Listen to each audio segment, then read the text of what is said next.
एक बार बुद्ध किसी गांव से गुजर रहे थे। उस गांव के लोग उन्हें पसंद नहीं करते थे। गौतम बुद्ध की शिक्षाप्रद कहानी जब कोई अपमान करे, गौतम बुद्ध की शिक्षाप्रद कथा जब कोई अपमान करे, गौतम बुद्ध की शिक्षाप्रद कथा। बुद्ध की कहानियां भले ही आज के समय की न हो, लेकिन उनकी कहानियां मानवीय भावनाओं से जुड़ी हुई हैं। इसीलिए वे आज भी हमारा मार्गदर्शन करते हैं। यही कारण है कि बुद्ध की कहानियां अत्यंत लोकप्रिय हैं। इसीलिए आज हम आपके लिए बुद्ध की एक लोकप्रिय कहानी लेकर आए हैं, जिसका शीर्षक है जब कोई अपमान करता है। ये जीवन से जुड़ी कहानी है और इसलिए सभी को पसंद आती है। हमें उम्मीद है कि आपको गौतम बुद्ध की यह कहानी पसंद आएगी। एक बार बुद्ध किसी गांव से गुजर रहे थे। उस गांव के लोग उसे पसंद नहीं करते थे। उन्होंने बुद्ध को घेर लिया और गालियां देने लगे। सबसे ज्यादा गुस्सा गांव के नेता को हुआ। उसने उल्टे बुद्ध को गाली देना शुरू कर दिया, लेकिन बुद्ध इस सब से बेपरवाह होकर मंद मंद मुस्कुराते रहे। सरदार बहुत देर तक बुद्ध को गालियां देता रहा, लेकिन कुछ देर बाद उसका मुंह सूखने लगा, जिससे वह चुप हो गया। ये देखकर बुद्ध ने कहा, यदि तुम्हारी बात पूरी हो जाए तो मुझे आगे बढ़ना चाहिए। मुझे आगे गांव जाना है, वहां लोग मेरा इंतजार कर रहे होंगे। ये देखकर गांव का एक आदमी बोला, हम आपका अपमान कर रहे हैं, गाली दे रहे हैं, लेकिन आप जवाब देने की बजाय मुस्कुरा रहे हैं। आप इस पर प्रतिक्रिया क्यों नहीं देते? बुद्ध ने कहा, वत्स, तुम्हें आने में थोड़ी देर हो गई। 10 साल पहले आते तो मजा आता, क्योंकि 10 साल पहले मैं भी तुम्हारे जैसा था। यदि उस समय तुम मेरे बारे में बुरा बोलते या मुझे गाली देते तो मैं भी क्रोधित हो जाता।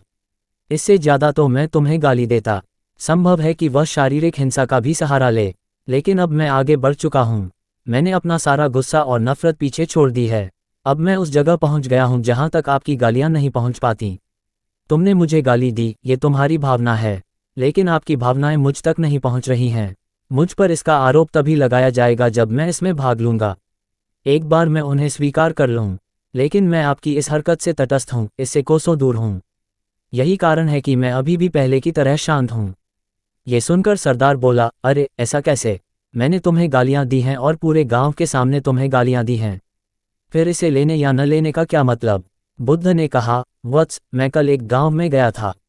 वहां लोगों ने मेरा उपदेश सुना। वे बहुत खुश हुए। ग्राम प्रधान मेरे लिए मिठाइयाँ लेकर आए और मुझसे खाने का आग्रह करने लगे। मैंने कहा, मेरा पेट भर गया है, इसलिए मैं इसे स्वीकार नहीं कर सकता। ये सुनकर वह व्यक्ति मिठाई वापस लेकर चला गया, क्योंकि जब तक मैं कुछ न लूँ, कोई मुझे कैसे दे सकता है? इसमें मेरी सहमति तो आवश्यक है न? हाँ, यही तो है। एक आदमी ने बुद्ध का समर्थन किया। बुद्ध ने फिर पूछा, जब मैंने मिठाई लेने से इनकार कर दिया तो उन्होंने इसका क्या किया होगा? हो सकता है उसने अपने परिवार के बीच मिठाइयाँ बांटी हों। एक व्यक्ति ने उत्तर दिया। बुद्ध ने कहा, तुमने ठीक कहा। ठीक उसी मिठाई की तरह तुम मेरे लिए गालियां लेकर आए हो और चाहते हो कि मैं उन्हें स्वीकार कर लूं। लेकिन भाई, मैं उन्हें नहीं लेता।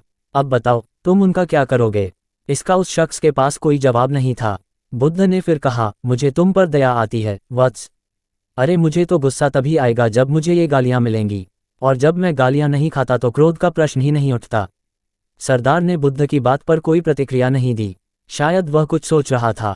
बुद्ध ने कहा, मैं अपनी आंखों से देखता हूं कि गाली एक कांटा है जो देने वाले और लेने वाले दोनों को क्रोध से पागल कर देती है। तो फिर तुम ही बताओ, मैं आंखों से भी कांटों पर कैसे चल सकता हूं? आंखें रहते हुए मैं गालियां कैसे खा सकता हूं? और होश में रहते हुए मैं क्रोध कैसे कर सकता हूं? अतः मुझे क्षमा कर दो वत्स, मैं तुम्हारा उपहार स्वीकार करने में असमर्थ हूँ। इतना कहकर बुद्ध ने हाथ जोड़ दिए। बुद्ध की बात सुनकर सरदार लज्जित हो गया। उसकी आंखें भर आईं। वह कुछ कहना चाहता था, लेकिन उसके होठों ने जवाब दे दिया, और जब उससे और सहन न हुआ तो वह बुद्ध के चरणों में गिर पड़ा।